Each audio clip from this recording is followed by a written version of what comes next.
begin. The battle that has been struggled in your life, whoever wants to bring it up again, they should all die in Jesus' name. Mommy and daddy, wherever your glory has been tied,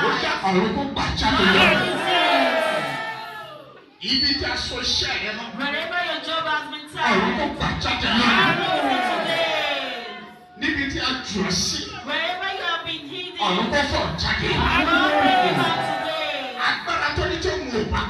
every power that says if you touch it and die, that you will never be successful in life.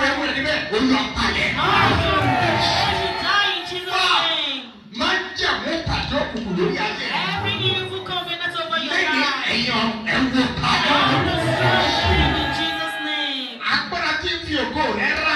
Every power that is destroying your glory, in the name of Jesus, say this is your life with my anointing.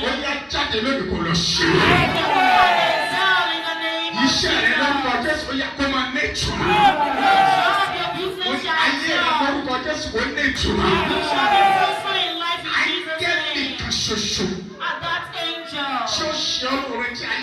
that turn your life around for the best. I will connect your heart to you in Jesus' name. So shall it be.